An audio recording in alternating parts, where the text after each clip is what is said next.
You hear me? I am not walking away. Not tonight, not ever. You think you're alone? You're not. I'm right here. Look at me, please. I don't know how to be brave. You already are. Every breath you're still taking proves it. So take my hand, let the rest of the world wait. Okay. The spotlight burned like 1,000 suns, but it wasn't the heat that made 12-year-old Amara's hands tremble. It was the laughter, cruel, deliberate, echoing through the gilded theater like shattered glass. Marcus Sterling, America's golden-voiced darling, the man whose face graced every billboard from New York to Los Angeles, stood barely 3 feet away from her, his microphone extended like a weapon. His smile was wide, practiced, the kind that had sold millions of albums and filled stadiums. But his eyes held something darker, something that made Amara's stomach twist into knots she couldn't untangle. "Come on, sweetheart," he crooned into the microphone, his voice dripping with manufactured sweetness that the audience ate up like candy. "Show everyone what you've got. Sing for us." The audience roared with anticipation, hundreds of faces blurred together in the darkness beyond the stage lights. They didn't see what Amara saw. They didn't hear the edge in his voice, the subtle mockery woven into every syllable. They saw a generous superstar giving an unknown girl her moment. She saw a trap closing around her, teeth gleaming, ready to bite.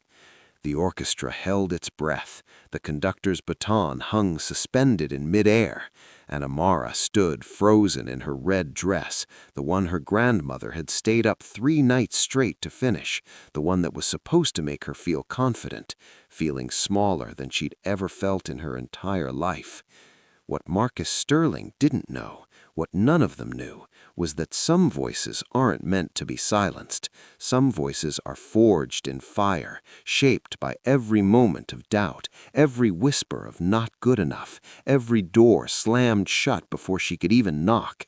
And tonight, on this stage, with 1,000 eyes watching and one man's cruelty laid bare, Amara was about to teach them all a lesson they would never forget.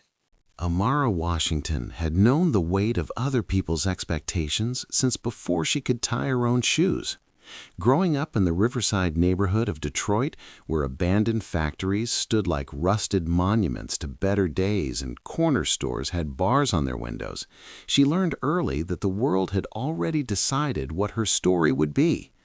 But Amara had a secret weapon that nobody could take away. A gift that bloomed in her chest like wild roses pushing through concrete. Her voice. Her grandmother, Mama June, said that Amara had been born humming. While other babies screamed and cried, newborn Amara had reportedly made small melodic sounds that made the nurses stop and listen. That child came into this world singing, Mama June would tell anyone who'd listen, her weathered hands gesturing expressively as she rocked in her chair on the front porch. Knew right then she had something special, something God-given. And Mama June would know. She'd sung in the church choir for 47 years, had raised Amara's mother and uncle with gospel songs and Sunday hymns, had hummed her way through heartbreak and hard times that would have broken lesser souls. Amara's mother, Denise, worked double shifts at the hospital, first as a nursing assistant during the day, then cleaning offices at night. Money was always tight, stretched thin as tissue paper, but Denise had priorities carved in stone: rent, food, and Amara's voice lessons. Every Thursday evening, without fail, Denise would drive Amara across town to Mrs. Kowalski's cramped apartment above the Polish bakery on Grand River Avenue. Mrs. Kowalski was ancient, her fingers gnarled with arthritis, but she'd trained opera singers in Warsaw before the war, and she recognized true talent when she heard it. "This child," she'd told Denise after Amara's first lesson, her accent still thick after 60 years in America, "this child has gift, not just good voice, gift. You understand difference?" Denise understood. She understood that her daughter might have a chance at something better, something beyond the invisible walls that seemed to box in so many kids from their neighborhood. By the time Amara was 10, she could read music better than she could read maps. She knew the difference between mezzo-soprano and coloratura, could explain vocal registers and breath support with the precision of a scholar. But more than technical knowledge, Amara had something ineffable. She could make people feel. When she sang, even practicing scales in Mama June's living room, neighbors would pause on the sidewalk outside, their arguments and phone calls suspended in mid-sentence. Mrs. Chen from next door once said it was like hearing an angel remember it was human, or a human remember it was divine. Amara didn't fully understand what that meant, but she knew that when she sang, she felt complete in a way that nothing else provided. The world made sense. She made sense. The opportunity to audition for the Marcus Sterling Holiday Spectacular came through Mrs. Kowalski, who had a former student working as a vocal coach in Los Angeles. The spectacular was legendary, a televised extravaganza that aired every Christmas Eve, featuring Marcus Sterling and a rotating cast of guest stars, backup singers, and dancers. This year, they were holding auditions in major cities for young singers to join the children's chorus. It was the kind of exposure most aspiring vocalists could only dream about. Mrs. Kowalski had made the call herself, insisting they listen to Amara's demo recording. 3 weeks later, the acceptance letter arrived.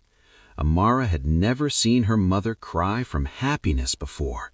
Denise sat at the kitchen table, that crisp white envelope open in front of her, tears streaming down her face as she read the words again and again. "Baby," she whispered, pulling Amara into her arms. "Baby, this is it. This is your chance." Mama June had immediately started planning what Amara would wear and how they'd afford to fly to Los Angeles, where the show was being filmed. The church took up a special collection, neighbors contributed what they could. Mrs. Chen gave Amara a jade bracelet that had belonged to her grandmother for luck. The whole community, it seemed, had invested in Amara's dream. The weeks leading up to the show were a blur of preparations. There were forms to fill out, schedules to coordinate, rehearsal tracks to learn. Amara practiced until her voice was hoarse, until Mama June would force her to stop and drink honey lemon tea. At school, her teachers made encouraging comments. Her classmates, mostly supportive, would ask her to sing in the cafeteria. She became that girl who's going to be on TV with Marcus Sterling. But there were other comments, too, quieter ones that she pretended not to hear. "Who does she think she is?" someone muttered in the bathroom. "It's not like she's actually going to get to do anything. They probably just needed diversity." Amara swallowed those words like broken glass, feeling them cut all the way down. Flying to Los Angeles was surreal. Amara pressed her face against the airplane window, watching Detroit disappear beneath the clouds, then marveling at the sprawl of Los Angeles as they descended. Endless city spreading in all directions, the famous Hollywood sign visible in the distance. The studio arranged for housing at a hotel near the theater, a place far nicer than anywhere Amara had ever stayed. The lobby had marble floors and a chandelier that looked like frozen starlight. Mama June gripped Amara's hand tightly, both of them trying not to look too amazed, too out of place. The first rehearsal was in a converted warehouse that had been transformed into a practice space. Amara arrived early with her mother and grandmother, her stomach tight with nervous excitement. Other children were already there, about 20 kids total, ranging from 8 to 15. They came from everywhere: New York, Texas, Oregon, Tennessee. Some had clearly done this before, chatting confidently about previous performances and industry connections. Others, like Amara, looked slightly overwhelmed, clutching sheet music and water bottles like lifelines. But Amara noticed something else, something that settled in her chest like a cold stone. Of the 20 kids selected for the children's chorus, only 3 were black. Herself, a boy named Jordan from Atlanta who looked about 14, and a tiny girl named Keisha who couldn't have been more than 8. Everyone else was white. She told herself it didn't matter. Talent was talent, right? But she couldn't shake the feeling of being watched differently, evaluated through a different lens. The rehearsal coordinator, a brittle woman named Stephanie with a headset and a clipboard, ran them through the schedule with military precision. They would be performing 4 songs as a chorus with Marcus Sterling as the lead vocalist. The choreography was simple, mostly swaying and basic movements. The focus was on their voices blending behind his. "You are the background," Stephanie emphasized, pointing at them with her pen. "Marcus is the star. You make him sound better. You make him look generous. Understand?" They all nodded dutifully. Marcus Sterling himself didn't appear until the 3rd rehearsal. When he swept into the room, flanked by assistants and trailed by the show's director, it was as if the sun had entered the building. He was taller than he looked on TV, his smile impossibly white, his presence commanding in a way that made everyone reflexively stand straighter. He wore casual clothes, expensive casual clothes that probably cost more than Denise's monthly rent, and exuded the easy confidence of someone who'd never been told no in his life. "There they are," he announced, spreading his arms wide. "My little superstars. Are you all ready to make some Christmas magic?" The children erupted in excited agreement. Marcus worked the room like the professional he was, high-fiving kids, asking names, making jokes that had everyone laughing. When he got to Amara, his eyes flickered over her for just a fraction of a second longer than seemed necessary. "And what's your name, sweetheart?" "Amara Washington, sir." "Sir, I love it. Very respectful. Where are you from, Amara? From Detroit?" "Detroit, Motor City. Love it. And can you sing, Amara, from Detroit?" Something in his tone made her hesitate. It wasn't quite mockery, not quite condescension, but it lived somewhere in that neighborhood. "Yes, sir." "Well, we'll see about that, won't we?" He moved on before she could respond, but the moment lingered. Mama June, watching from the parent observation area, caught Amara's eye and gave her a reassuring nod. "You're fine, baby, you're fine." The rehearsals over the next week fell into a rhythm, but Amara began to notice patterns that made her increasingly uncomfortable. During vocal exercises, Stephanie would often isolate sections to check pitch and blend. When she did this with the white children, she was encouraging. "Nice work, Emily. Great breath control, Josh." When she isolated the 3 black children, her comments were sharper. "Jordan, you're rushing. Keisha, focus. Amara, you're too loud. This is a blend, not a solo." Amara would adjust, pulling back her volume, trying to disappear into the group sound, but it never seemed to be enough. Marcus Sterling was present about half the rehearsals, and when he was there, the atmosphere changed. He had a way of commanding attention that bordered on demanding worship. The other children hung on his every word, laughed too hard at his jokes, competed desperately for his approval. Amara tried to be professional, polite, focused on the music, but she noticed that Marcus seemed to take a particular interest in her, and not in a way that felt mentorship or encouragement. He would make comments, small things, easily dismissed if she tried to complain, but pointed enough to sting. "Amara, maybe..." The final dress rehearsal before the live taping was scheduled for a Thursday evening in the actual theater where the show would be filmed. The venue was spectacular, a historic Los Angeles theater that had hosted Oscar ceremonies and premieres, with velvet seats rising in steep tiers, ornate gold leaf decorating every surface, and a stage so vast it seemed to swallow sound. When the children's chorus first walked out onto that stage, even the most jaded among them gasped. The crew was setting lights, testing cameras, running through technical cues. Everything had to be perfect for the live broadcast. Amara stood in her assigned position, back row, stage left, behind a taller boy named Ethan, and tried to absorb the enormousness of the moment. In 2 days, on Christmas Eve, this theater would be filled with invited guests and industry insiders. Millions more would watch from home. This was everything she'd worked for, everything she'd dreamed about since she was small enough to stand on Mama June's church pew to sing. So why did she feel like crying? Stephanie ran them through their marks, their formations, their cues. The children's chorus would perform in 4 numbers, each song building toward Marcus Sterling's grand finale solo. Everything was choreographed to make Marcus look magnificent, to showcase his range and charisma. The children were flowers in his bouquet, ornamental and ultimately forgettable. Amara understood this intellectually, but it still stung. She had so much more to give, so much more inside her desperate to burst out. But she'd been taught to be grateful for opportunities, to not ask for too much, to take up only the space she was explicitly given. During a break, Jordan, the 14-year-old from Atlanta, approached Amara with a knowing look in his eyes. "You feel it too, right?" he said, quietly, glancing around to make sure no one was listening. "Feel what?" Amara asked, though she knew exactly what he meant. "The way they look at us, the way Sterling talks to us differently than the other kids, like we're problems instead of people." Amara hesitated, then nodded. "I heard him," she admitted, her voice barely above a whisper. "Talking to the director, saying we're too much, that 3 of us is excessive." Jordan's jaw tightened. "Yeah, well, 3 black kids out of 20 is about right for Hollywood math. Just enough to say they're diverse, not enough to actually change anything." He was bitter in a way that suggested experience, wounds that had scarred over but never fully healed.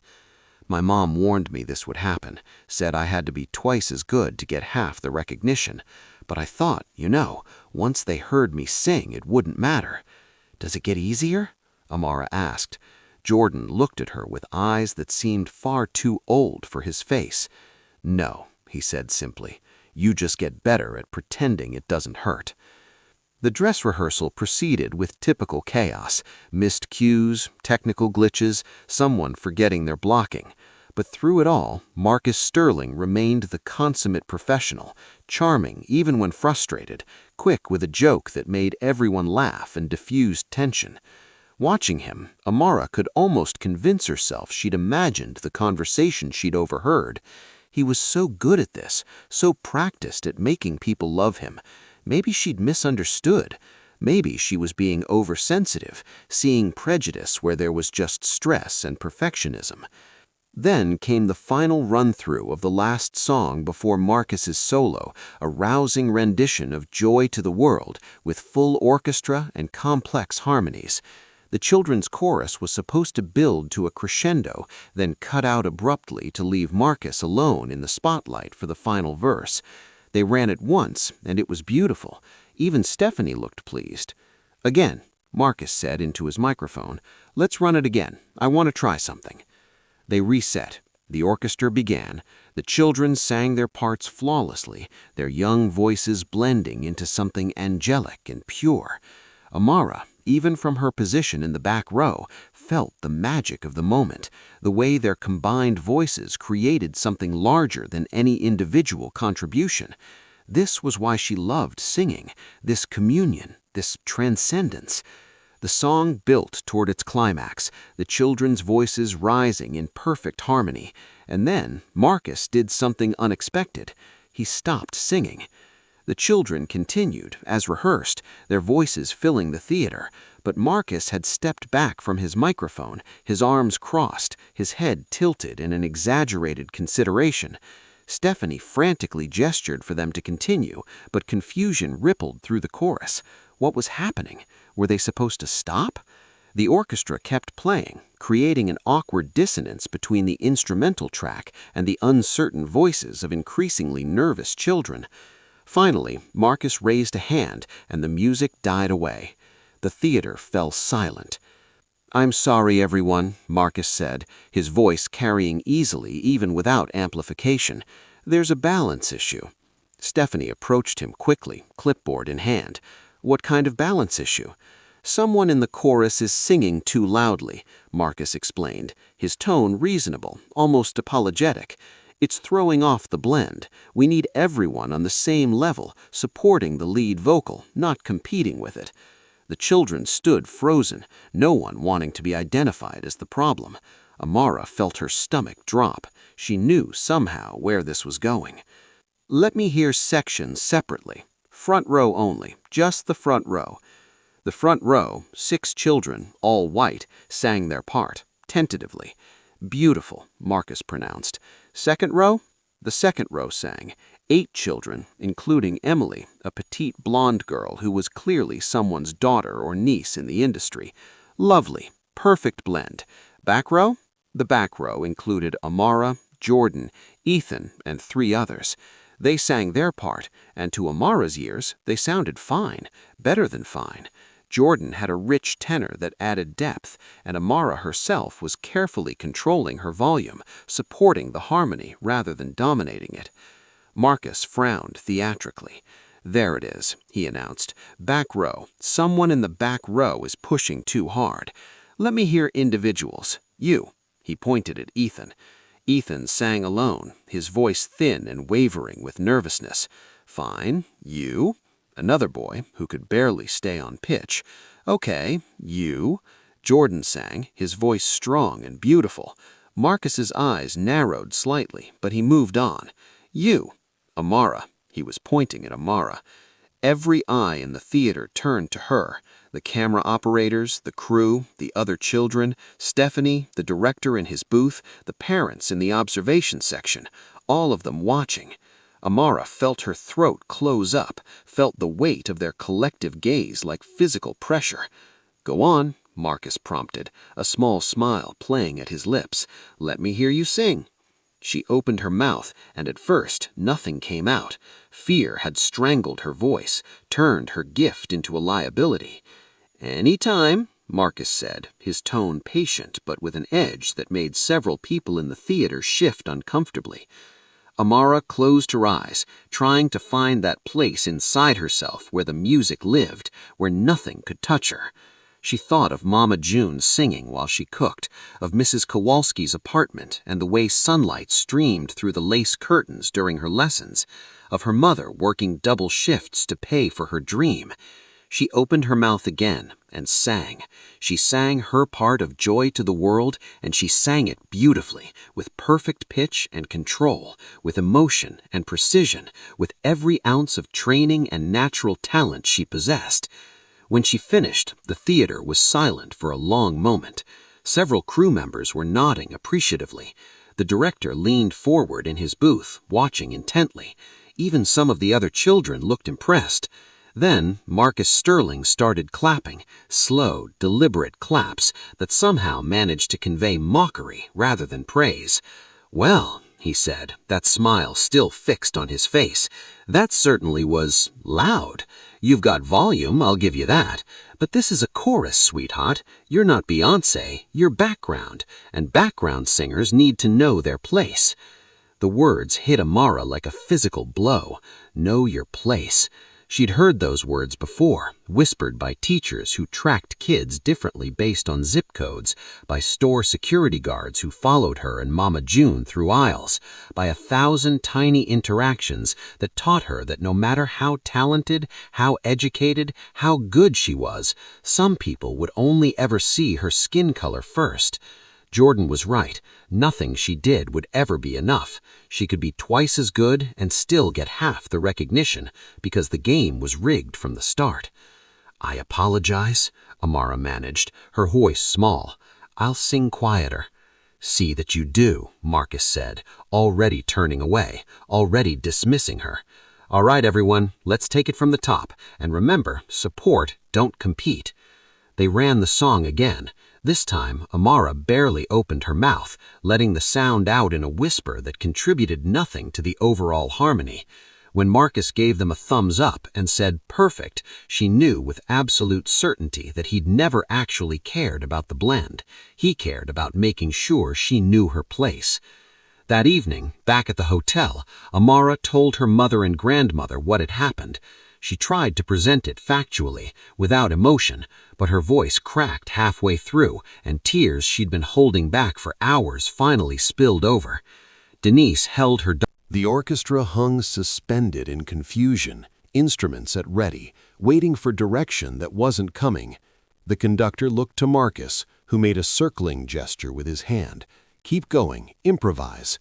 The theater held its collective breath, and Amara stood in the burning center of the spotlight, with Marcus Sterling's microphone extended toward her like a dare, like a challenge, like a weapon disguised as opportunity. She could see Mama June and her mother in the fourth row now, her mother's hand pressed to her mouth, Mama June sitting rigid with recognition of what was actually happening. This wasn't generosity. This was a public execution dressed up as a gift. "Go on, sweetheart," Marcus urged, his voice honey-sweet and poisonous all at once. "Sing something for us. Show everyone that big voice of yours." The mockery was subtle enough to slip past most of the audience, but unmistakable to anyone actually listening. Amara's hands trembled so violently she had to clasp them behind her back to hide it. Her throat felt closed, her gift locked away behind fear and rage and humiliation that was threatening to swallow her whole. She thought about running. She thought about refusing. She thought about all the ways she could escape this moment that was designed to prove she was too much, too loud, too black, too present in a space where she was supposed to be grateful for scraps. Then she thought about Jordan's words, "You just get better at pretending it doesn't hurt." She thought about Mama June's hands, worn rough from decades of hard work so that her children and grandchildren might have better chances. She thought about her mother's double shifts, about Mrs. Kowalski's arthritic fingers still showing her proper technique, about the church collection taken up to buy her plane ticket, about Mrs. Chen's jade bracelet cool against her wrist. She thought about every single person who had believed in her when the world said she was nothing. And something inside Amara shifted. A door that had been locked opened. A fire that had been banked roared to life. If Marcus Sterling wanted to hear her voice, then he was going to hear her voice, not the diminished, controlled, back row version she'd been bullied into performing. He was going to hear what Mrs. Kowalski called her gift. He was going to hear 12 years of training, of practice, of discipline, of natural talent that no amount of prejudice could erase. He was going to hear a voice forged in Detroit churches and late-night rehearsals, and the unshakable belief that she belonged anywhere her gift could take her. He wanted to humiliate her with the very thing that made her special, then let him try. Amara took the microphone from Marcus's hand, and the movement was deliberate, claiming the moment rather than shrinking from it. She turned to face the conductor, who watched her with uncertain eyes. "Do you know O mio babino caro?" she asked, her voice steady despite the earthquake happening inside her chest. The conductor's eyebrows shot up. It was a soprano aria from Puccini's Gianni Schicchi, one of the most technically demanding pieces in the classical repertoire, famous for its sustained high notes and emotional complexity. Mrs. Kowalski had been working with her on it for 6 months, saying it was too advanced, but Amara had insisted. The conductor glanced at Marcus, who shrugged with exaggerated indulgence, playing to the audience's affection. "If this girl wants to embarrass herself," his expression said, "who am I to stop her?" The conductor nodded slowly, raising his baton. The orchestra shuffled, finding the music, preparing for something none of them had anticipated. In the wings, Stephanie had given up trying to control the situation, simply watching with the same horrified fascination as everyone else. The invited audience, sensing that something unscripted and therefore more interesting than the planned show was unfolding, leaned forward in their seats. Cameras adjusted focus, and in the fourth row, Mama June reached for Denise's hand and squeezed tight. "That's my baby. That's my girl," she whispered. The orchestra began, the sweet, aching introduction that sounds like heartbreak and hope intertwined. Amara closed her eyes, blocking out the lights, the audience, Marcus Sterling standing too close beside her with his arms crossed and his smile fixed. She went to that place inside herself where the music lived, where her mother's voice mixed with church hymns and Mrs. Kowalski's careful instruction and her own wild, undeniable gift. When she opened her mouth and began to sing, something miraculous happened. The theater transformed. The ornate space with its gold leaf and velvet and history suddenly became a cathedral built for this moment, for this voice, for this 12-year-old black girl from Detroit who had been told to know her place.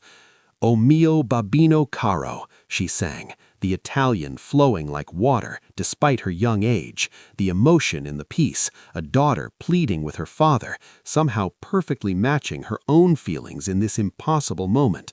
Her voice was pure and powerful, hitting each note with precision that would have made Mrs. Kowalski weep with pride. She sang the flowing melodic lines, her breath control perfect, her tone rich and full.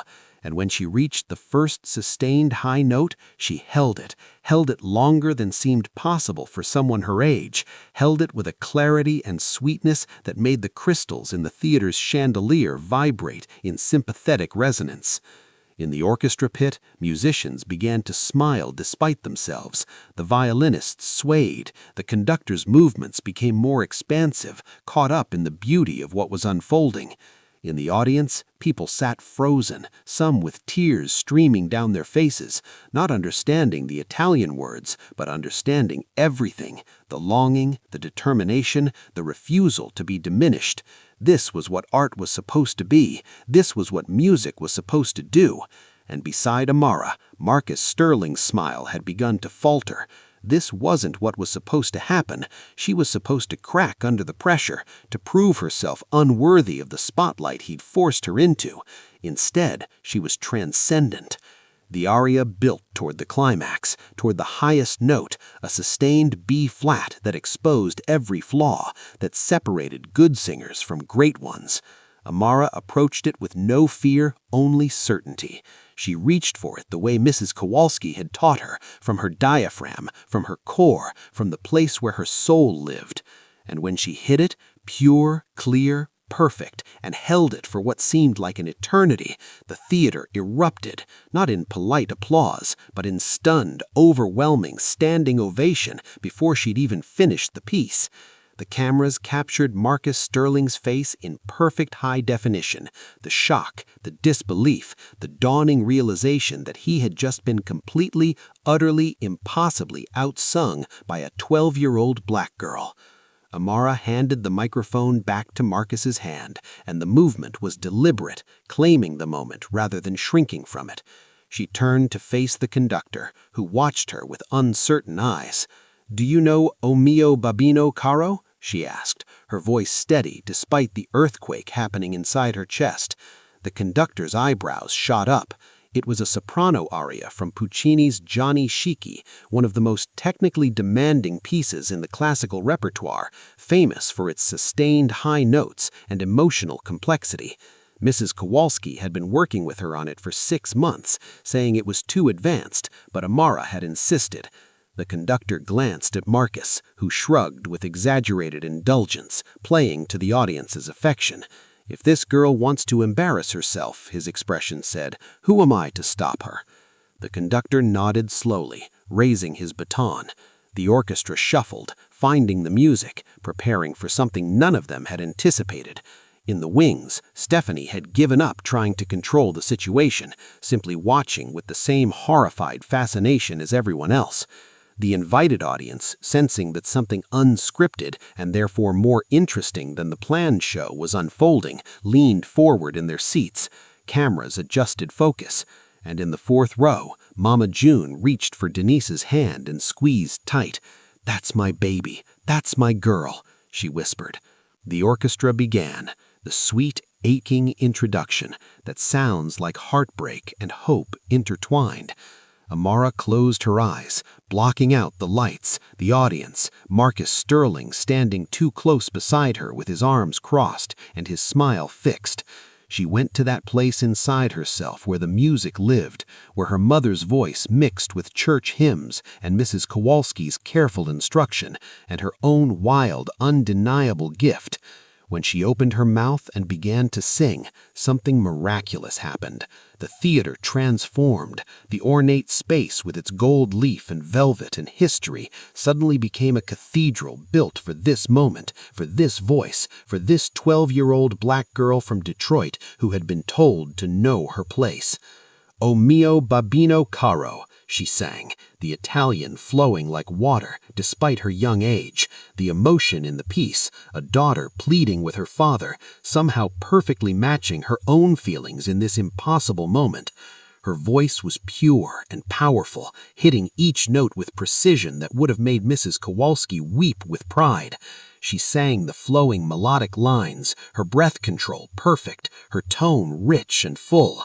And when she reached the first sustained high note, she held it longer than seemed possible for someone her age, held it with a clarity and sweetness that made the crystals in the theater's chandelier vibrate in sympathetic resonance.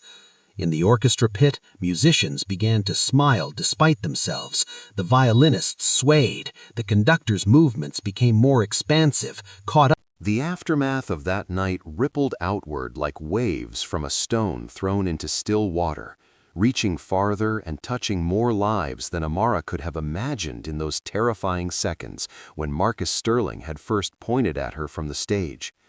The Marcus Sterling Holiday Spectacular ended as scheduled, but the planned narrative, Beloved Superstar Spreads Christmas Cheer, had been completely hijacked by an unscripted moment of genuine artistry that no amount of production value could manufacture. In the theater, as the audience filed out, the conversations were all about the same thing. That girl, that voice, that moment when time seemed to stop and something real broke through the polished veneer of televised entertainment. Backstage, the scene was chaotic. Parents rushed to collect their children, production assistants scrambled to organize equipment breakdown, and Amara found herself suddenly at the center of a swarm of attention that felt both thrilling and overwhelming. Crew members approached her with tears in their eyes, telling her they'd never heard anything like it. The conductor sought her out specifically to tell her she had the potential for a significant career in opera if she wanted it. Several parents of other children in the chorus congratulated her, though a few looked at their own kids with barely concealed disappointment that they hadn't been the ones to have such a moment. Jordan gave her the biggest hug, whispering, "You did it, you really did it," into her ear like a prayer of gratitude for both of them. Marcus Sterling had disappeared immediately after the show ended, whisked away by his team before any of the standard post-show pleasantries could occur. Stephanie, the rehearsal coordinator, looked shell-shocked, caught between professional obligation to smooth over the disruption and genuine amazement at what she'd witnessed. She approached Amara hesitantly, her clipboard clutched to her chest like a shield. That was not protocol," she said, but her voice lacked conviction. "But it was incredible, truly incredible. I'm sorry if I was ever—" She trailed off, unable or unwilling to complete the apology, but the acknowledgement hung in the air between them, imperfect but real. Denise and Mama June finally reached Amara through the crowd, and the three of them held each other in a tight circle, crying and laughing, and not quite believing what had just happened. "Baby, baby, baby," Denise kept saying, unable to form more complex sentences, her face wet with tears that wouldn't stop flowing. Mama June kept touching Amara's face, her hair, as if needing to confirm through physical contact that her granddaughter was real and whole and triumphant. "You showed them," Mama June said, her voice fierce. "You showed every single one of them what God-given talent looks like. They can never take that away from you now. Never." But even in the midst of celebration, Amara felt the weight of what she'd done settling on her shoulders. She had publicly humiliated one of the biggest stars in the entertainment industry, not intentionally, but effectively. She had disrupted a live television broadcast watched by millions. She had refused to be small when smallness was demanded of her. And while that felt powerful and right, she also knew, with the kind of wisdom that comes from living as a black person in America, that there would be consequences. Not all victories are celebrated. Not all moments of standing up for yourself result in justice or recognition. Sometimes you win the battle and lose the war. The next morning, Amara woke up famous. Her phone, rarely used except to call her mother, had dozens of missed calls and text messages. The hotel lobby, when they ventured down for breakfast, had news playing on the large television behind the front desk, and there she was, her face frozen mid-note, the caption reading, "Unknown singer steals show from Marcus Sterling." The story was everywhere. News websites, social media platforms, entertainment blogs, clips of her performance were being shared thousands of times per hour. People were dissecting every second of the interaction, analyzing Marcus Sterling's intentions, praising Amara's talent, arguing about racism in the entertainment industry. She had become overnight a symbol of something larger than herself. The responses were predictably mixed, revealing the fault lines that ran through American culture like cracks in a foundation. Many people celebrated her, calling her performance breathtaking, praising her courage, demanding that she be given more opportunities. Music teachers shared the clip with their students as an example of proper technique and emotional performance. Young black girls saw someone who looked like them doing something extraordinary and dared to dream bigger. The progressive internet hailed her as a hero who had exposed Marcus Sterling's cruelty and the entertainment industry's racism in one perfect, devastating moment. But there were other voices too, uglier ones that crawled out from under rocks to spew their poison in comment sections and social media threads. People claimed she had been disrespectful to an established star. They called her performance aggressive, said she was too young to understand boundaries, accused her of seeking attention. Some used racial slurs that made Denise shut off her phone entirely after seeing them. Others were more subtle, wrapping their racism in concern. She's talented, but she needs to learn humility. There's a time and place for that kind of singing. Marcus Sterling was being generous and she took advantage. The subtext was always the same. She should have known her place, should have been grateful for what she was given, should have stayed quiet in the background where she belonged. Marcus Sterling himself released a statement through his publicist 2 days after the show. It was masterfully written, walking the tightrope between graciousness and damage control. Amara Washington is an incredibly talented young singer, and I'm thrilled that our show could provide her with a platform to showcase her gift. As an artist myself, I understand the power of spontaneous moments of creativity, and I'm glad the audience responded so positively to her performance. I wish her all the best in her future endeavors. The statement said nothing about why he'd put her on the spot, nothing about his comments during rehearsals, nothing about the power dynamics at play. But it was enough to satisfy most of his fans and keep his reputation largely intact. He was already pivoting, already controlling the narrative, already ensuring that this moment wouldn't define him or derail his career. Meanwhile, Amara's life had transformed entirely. Agents and managers reached out, wanting to represent her. Record labels expressed interest. Television producers wanted her for talk shows. Opera companies invited her to audition for youth programs. It was overwhelming and exciting and terrifying all at once. Mrs. Kowalski, when Denise called to tell her what had happened, cried on the phone and said she always knew this child had something extraordinary. The church back home held a special service of celebration, and the community that had pooled money for her plane ticket now basked in the reflected glory of one of their own making good on the national stage. But success, especially sudden success, comes with complications that 12-year-olds shouldn't have to navigate.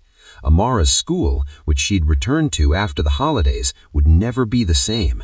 Some kids would be supportive, proud that someone from their school had gone viral. Others would be jealous, resentful, cruel in the way that adolescents can be when someone breaks free from the pack. Teachers would treat her differently, either with favoritism or with subtle punishment for being too big for her britches. The dynamics of her friendships would shift, everyone suddenly wanting to be close to someone famous, but also holding her at arm's length, as if success were contagious and dangerous in equal measure. Denise and Mama June had long conversations late into the night about what to do next, how to protect Amara, while also allowing her to pursue the opportunities that were presenting themselves. Should they get her an agent? Should they move to Los Angeles or New York, where the industry was centered? Should they try to keep her life as normal as possible, prioritizing stability over stardom? What did it mean to be responsible parents and guardians to a child whose gift had just exploded into public consciousness? They didn't have easy answers, but they had love, and they had each other, and they had a deep commitment to making sure that Amara's voice, literal and metaphorical, would never be silenced again. Jordan stayed in touch with Amara throughout the weeks that followed. He shared his own experiences with sudden attention after going viral a few years prior for a different performance. It dies down. The internet has a short memory. What matters is what you do next, how you use this moment. Don't let them turn you into a symbol and forget you're a person. Don't let them use your story to feel good about themselves without actually changing anything. His cynicism was earned, but his care for her was genuine. They had been through something together, shared an understanding that few others could comprehend. In the months that followed, Amara made choices with the guidance of her family and a carefully selected team of advisors who genuinely seemed to have her best interests at heart. She turned down reality show offers and most TV appearances, understanding instinctively that overexposure would cheapen what had happened, would turn her moment of artistry into a commodity to be consumed and discarded. She continued her voice lessons with Mrs. Kowalski, who refused payment increases and insisted that they maintain their Thursday evening sessions as they always had. She stayed in school in Detroit, maintaining friendships and routines, even as some aspects of her life necessarily changed. She performed at community events, at fundraisers for arts education, at carefully chosen venues that valued artistry over spectacle. And she spoke out when asked about racism in the entertainment industry, about the importance of arts education, about the need for opportunities to be distributed based on talent rather than connections or the